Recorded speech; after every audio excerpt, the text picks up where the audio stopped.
Bien, en el marco de las prácticas de generadores de corriente directa, ahí tenemos el generador independiente, ¿verdad? La siguiente práctica 9, y tenemos su correspondiente circuito, ¿verdad? Que es también conocido como generador con excitación separada. Ahí vemos cómo el campo, en este caso, está conectado de manera separada al rotor, ¿verdad? Y ahí tenemos una fuente de voltaje variable que le va a proporcionar esta corriente de campo, ¿verdad? Esta corriente de campo con el objeto de tener aquí un voltaje, en este caso generado de A, y que empiece la elevación de voltaje, ¿verdad? Obviamente es el que se va a reflejar acá en terminales. El voltaje en terminales que midamos es el que corresponde al voltaje A, ya que está en vacío. Ahí tenemos el grupo motor generador, ¿verdad? Está conectado la máquina motriz, un motor de inducción trifásico, por medio de una banda, mueve nuestro generador de corriente directa, y aquí tenemos ya las ducturas, ¿verdad? En vacío tanto de la corriente de campo IF, ¿verdad? Y lo que sería el voltaje EA, voltaje inducido, ¿verdad? Para 0 amperes tenemos 2 volts. Ahí tenemos ya la elevación de voltaje a 0.05 amperes de IF, 0.05 amperes, que corresponden a 35 volts, ¿verdad? De voltaje inducido, voltaje generado. Y ahí subimos a 0.1 amperes, ¿verdad?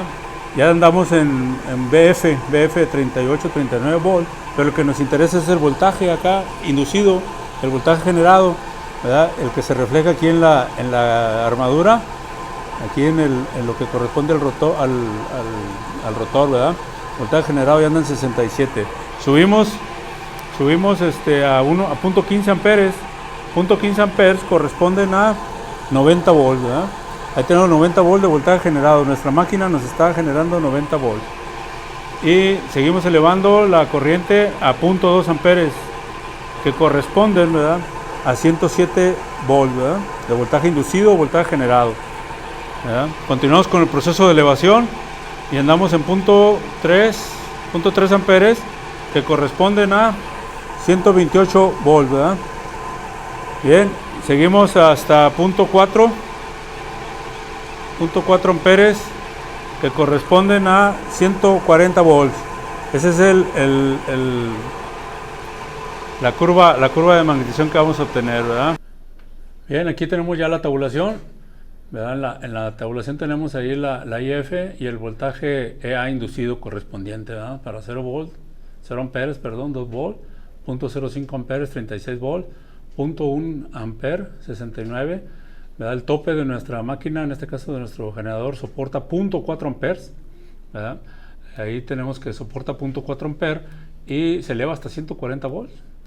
Esa tabulación pues la graficamos y obtenemos aquí la curva de magnetización, ¿verdad? Y vemos cómo es el proceso de voltaje, ¿verdad? Primero es lineal, y una vez que se va saturando, ¿verdad?, a pesar de que le sigamos aumentando la corriente, pues ya entra en un tope, en una saturación, que es el comportamiento de los materiales ferromagnéticos, ¿verdad?, del hierro, del acero. De esta manera se comportan. Entonces se inicia con un proceso lineal, ¿verdad?, de elevación, y finalmente se va saturando, ¿verdad? Esta curva de magnetización es la que corresponde a la máquina de corriente directa que tenemos en el laboratorio de electrónica de potencia. Entonces, esta fue la práctica número 9, ¿no?, para un generador con excitación separada.